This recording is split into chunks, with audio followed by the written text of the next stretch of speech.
Yang pertama derajat kasusnya ini nggak kasus main-main, Mas. Ya, kasus besar, big fish. Yes. Big fish-nya itu juga bisa dikualifikasi jadi beberapa. Satu, big fish-nya itu karena menyangkut uang gede. Ya. Ada 300M bahkan 1T. Ya. Seorang penyidik di KPK main seperti itu di kepemimpinan seperti ini, harusnya semua pimpinannya mundur, Mas.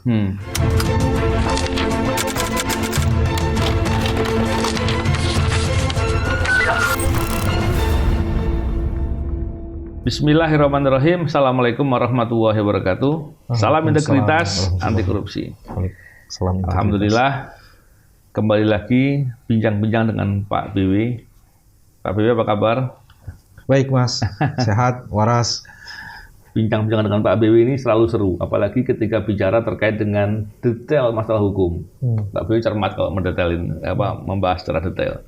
Pak BW, kali ini saya ingin bicara terkait dengan banyak permasalahan yang belum tuntas di dalam KPK terkait dengan dugaan tindak pidana korupsi yang dilakukan oleh orang internal KPK sendiri. Belum tuntas atau tidak dituntaskan? Dua-duanya, Pak.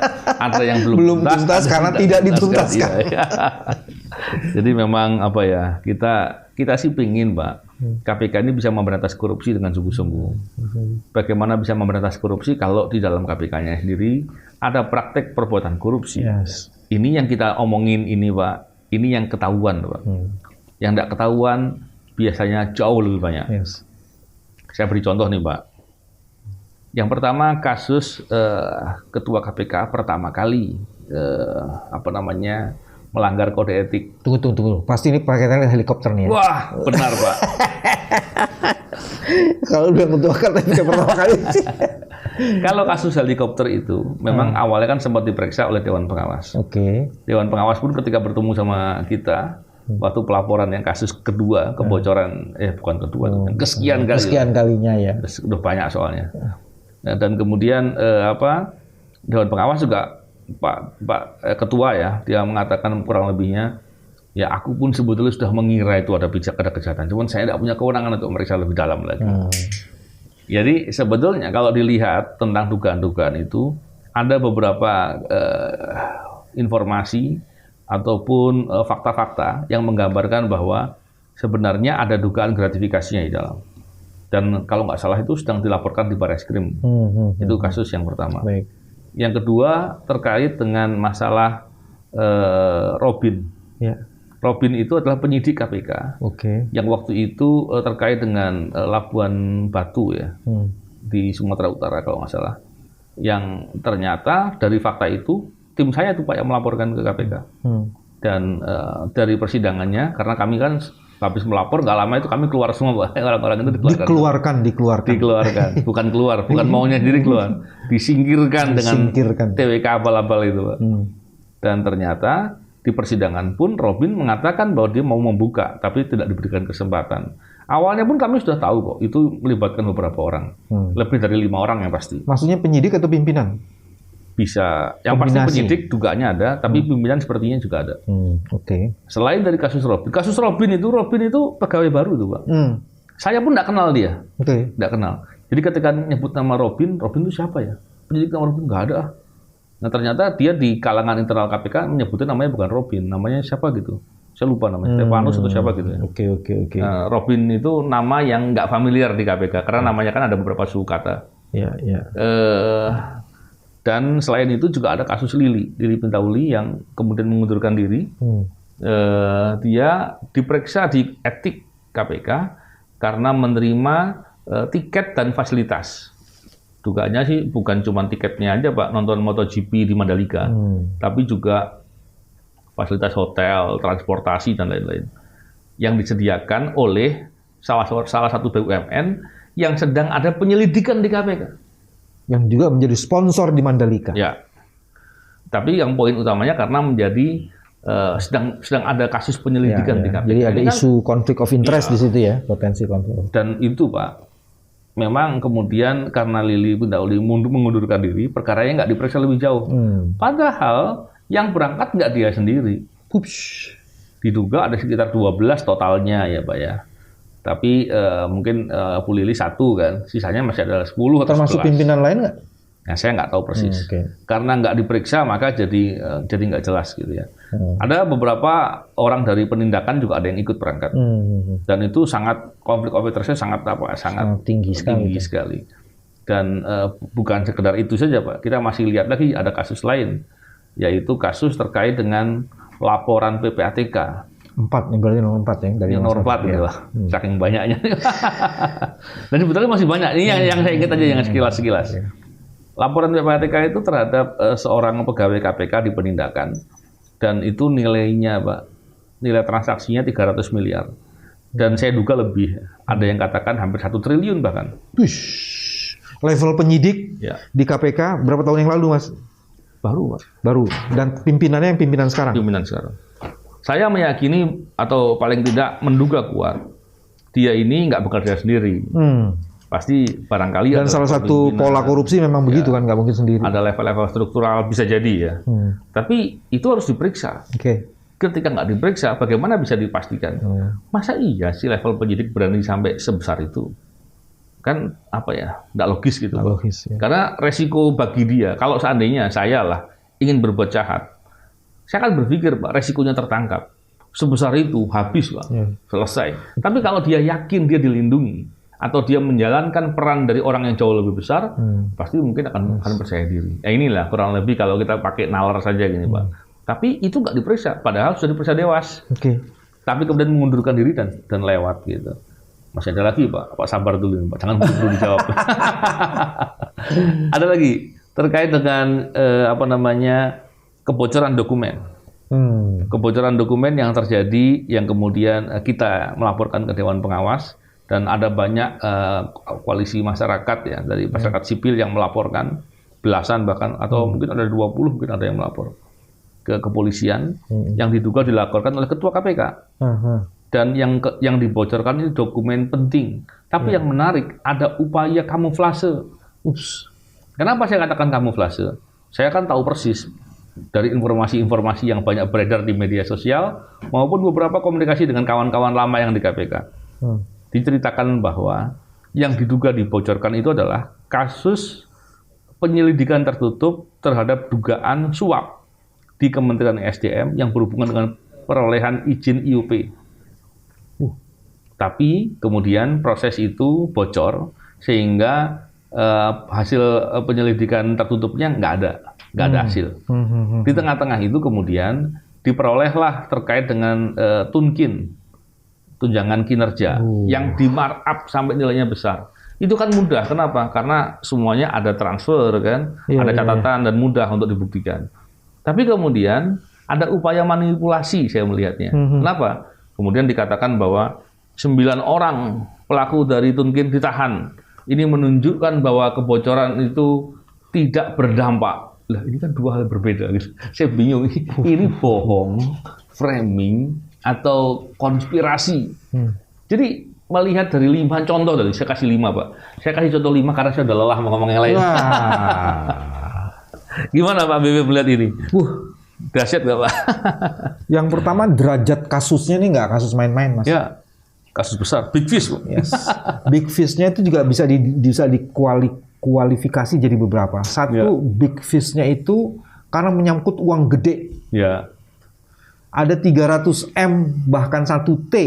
Seorang penyidik di KPK main seperti itu di kepemimpinan seperti ini, harusnya semua pimpinannya mundur, Mas. Ya. Kalau masih keluar walaupun kalau punya rasa malu gitu. Jebol ya, Mas. Ya. Betul. Terus kalau dalam kasus ini kemudian, ini kan modus operandinya ketahuan, Mas. Orang itu kemudian mengundurkan diri. Kan bisa ditahan, kalau mengundurkan diri bisa ditahan. Betul. Terus upaya itu tidak ada. Jadi itu kan lagi-lagi dia melakukan pembiaran Dewas. Tidak melapor juga dia. Yes. Jadi akhirnya kan begini, Mas. Persoalannya kan bukan kita ingin menangkap ini. Itu infected itu. Itu sekarang bisa nyebar kemana-mana. Betul. Dan dia bisa berganti rupa. Seolah-olah hebat, seolah-olah ini, seolah-olah macam-macam kayak gitu. Padahal kelakuannya itu. Jadi itu dari sisi jumlah uangnya. Nah, kalau kemudian jumlah uang itu dikaitkan dengan modus operandi atau pola korupsi, pasti kemudian itu di jaringannya. Dengan tidak dilakukannya proses pemeriksaan lebih lanjut, kita sebenarnya sedang melindungi jaringan itu. Atau membiarkan jaringan itu bekerja. Jadi sekarang KPK tidak aman, Mas. Karena jaringan itu masih ada. Betul. Dan jaringan itu kemungkinan besar dia akan infected yang lainnya lagi. Jadi kerusakannya itu akan tambah besar. Bahaya betul, Pak. Nah, itu kasus yang tadi nomor 4 itu, Mas, yang tadi dinilai seperti itu. Terus yang lain lagi adalah kesian teman-teman lain yang sudah melakukan pemeriksaan itu dari lembaga lain. Sebut aja PPATK. Itu gondoknya pun nggak segini, Mas. Dan dia pasti males deh. Udah nggak KPK banget nih. Nah, itu betul. Akibatnya adalah orang nggak percaya. Nah, yang paling mengerikan adalah orang-orang yang menjadi bagian itu, yang kemudian tadi bisa infected, dia bisa menjadi bagian yang akan melakukan kejahatan lain dan melakukan pemerasan lain. Gitu.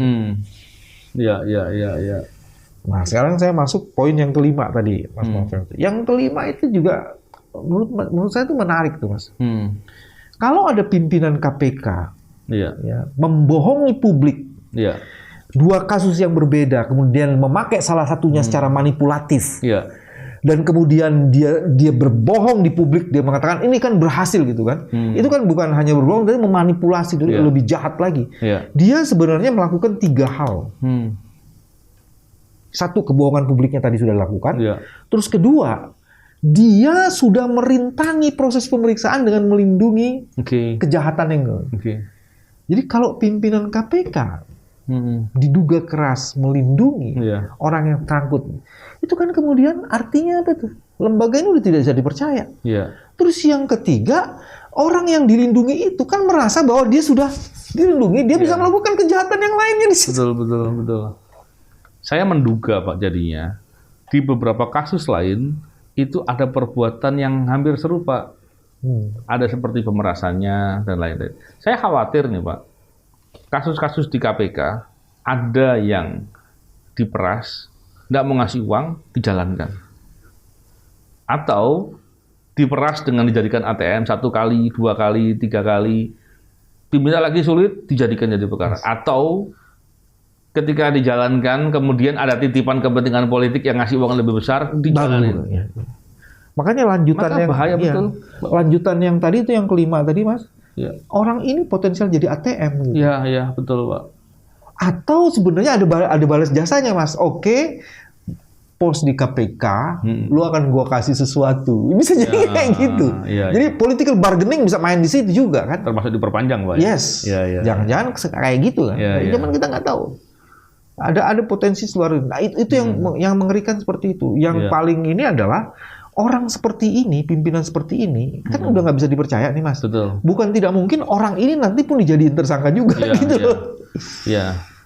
Cuman seolah-olah baru ketangkep sekarang gitu. Itu jadi kayak nunggu gini. Saya nggak mau sebut kasus Yassin Limpo kayak gitu, Mas ya. Cuman ada informasi mulai masuk kayak gitu. Cuman apa benar atau tidak, nanti kita coba periksa lagi ya informasi-informasinya. Nah, itu yang kasus yang kelima.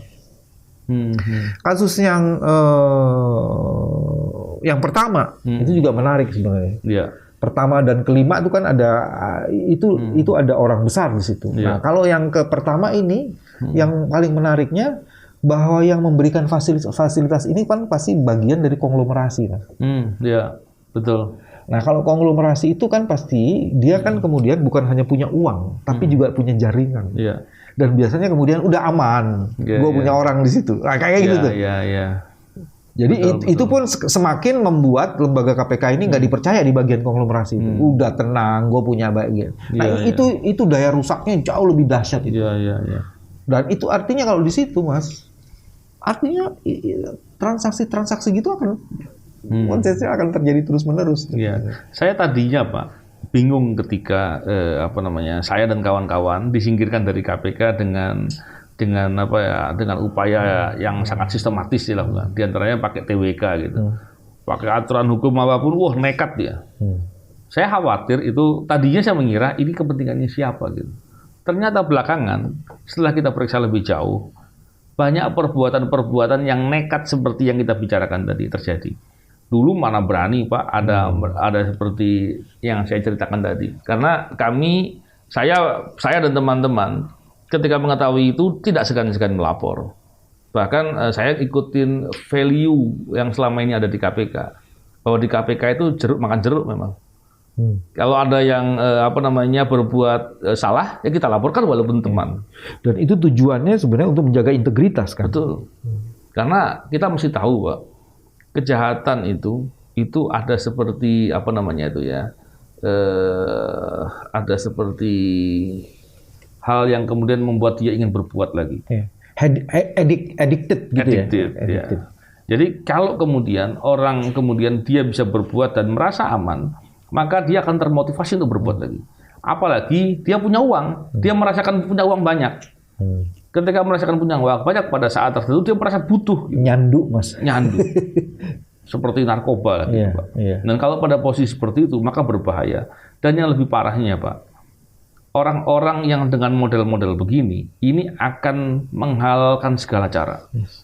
Mau fitnah orang dia nggak peduli, mau disuruh apa bisa jadi dia jalankan dan upayakan. Saya khawatir kemudian pada saat tertentu dipakai untuk kepentingan politik.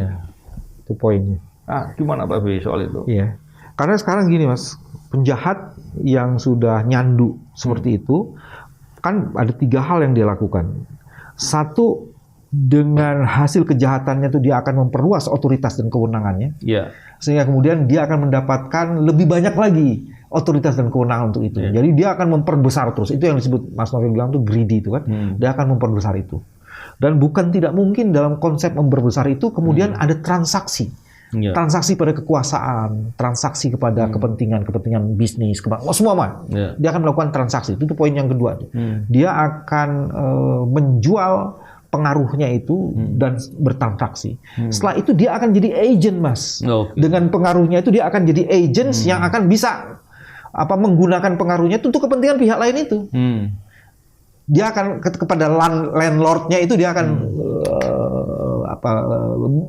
menyerahkan diri, taklik di situ. Walaupun si landlordnya ini bisa saja dihajar lagi sama orang ini karena orang ini nggak bisa dipercaya gitu. Iya, betul. Biasanya seperti itu.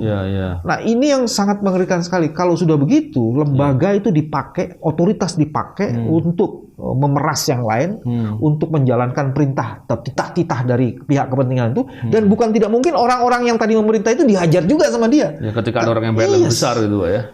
Dibayar lebih besar, apa salahnya? Disikat sekali. Atau ada kepentingan lain yang berbelok itu bisa terjadi kayak gitu. Karena orang ini nggak bisa dipercaya gitu. Iya. Memang luar biasa sekali, Pak. Ini nggak pernah terfikir lah. Dulu di KPK seperti nggak pernah terfikir. Cuman masalahnya publik itu selalu ada saja kemudian yang mengira bahwa ini praktek lama. Saya yakin nggak ada gini. Dulu mungkin kalaupun ada, orang itu berbuat sembunyi-sembunyi. Karena di KPK tidak segan-segan mau saling melaporkan. Saya sering, Pak, melaporkan orang-orang dekat saya yang nggak benar. Dan saya juga sering dilaporkan, walaupun kadang-kala laporannya itu salah gitu. Tapi saya diklarifikasi dan saya sampaikan semuanya. Dan memang idealnya begitu, bukan terus dilaporkan marah. Ada mekanisme internal sistem di dalam yang memang dibangun sedemikian rupa supaya ada mekanisme kontrol terjadi kan? Iya. Dan itu bagus dan sekali. Itu hilang sekarang, Mas. Itu hilang. Saya tidak melihat sekarang ini pegawai KPK berani untuk melaporkan. Kenapa? Begini, Pak, ini dugaan saya. Dulu di KPK, orang yang tidak disukai oleh atasannya tidak mudah dengan kemudian memindahkan dia atau ngasih nilai jelek, nggak bisa. Karena ada penilaian objektif yang membuat tidak bisa kesan-kesan subjektif itu dijadikan dasar untuk memusuhi orang, nggak bisa. Begitu juga kan memindahkan. Hari ini enggak, Pak. Hari ini, contohnya Pak B pimpinan, nggak suka dengan saya, Pak B bisa pindahkan saya ke tempat lain. Dan itu tanpa persetujuan saya. Dengan mudahnya. Dengan mudah. Jadi itu betul-betul membuat ketakutan. Dan saya khawatir kemudian ketika ketakutan itu betul-betul masuk dalam sanubarinya, ya dia akan berupaya, udahlah terserah deh, saya mau daripada saya beresiko. Sebenarnya sistem yang korup tadi itu memang menciptakan atmosphere of fears, Mas. Sistem yang korup itu menciptakan ketakutan. Karena dengan ketakutan, dengan kemampuan dia menciptakan ketakutan, maka dia akan tetap berada dalam singgasana korupnya itu gitu. Dalam tahta korupnya itu dia akan berkuasa terus. Tentunya kita membicarakan ini kan bukan sekedar kita mau mau ngomongin aja gitu, Pak. Atau apalagi nyinyir, enggak lah, enggak ada urusan kita dengan itu. Kita justru membicarakan ini, ingin menyajikan fakta. Ini loh kebusukan. Ini loh kebobrokan. Ayo benahi. Dan ini bagian dari refleksi kita juga ya. Betul. Mudah-mudahan dari sini yang diharapkan ada pertobatan walaupun tak mungkin. Tapi paling tidak masyarakat tahu bahwa ada masalah. Dan masalah ini memang harus diselesaikan. Tidak ingin menzalimi siapapun, tapi kita mendapatkan informasi dan informasi itu bisa dikonfirmasi sebenarnya. Dan ini kalau dibereskan, Pak, diusut semua orang-orang yang terlibat. Orang-orang yang terlibat udah keluarin deh, atau nggak mengundurkan diri aja lah. Terus setelah itu jalankan KPK untuk memberantas korupsi yang benar. Demi kepentingan negara, untuk meningkat indeks persepsi korupsi. Ini juga berkaitan dengan investasi, berkaitan dengan ekonomi, berkaitan dengan kemajuan negara dan banyak hal lain lagi. Kurang lebih begitu, Pak BW. Setuju, Mas. Terima kasih, Pak BW. Ini diskusinya keren sekali. Semoga didengar, nggak terus kemudian disebelin dengan cerita kita ini, terutama para pengambil keputusan. Terima kasih, Pak BW. Salam integritas, anti korupsi. Assalamualaikum warahmatullahi wabarakatuh.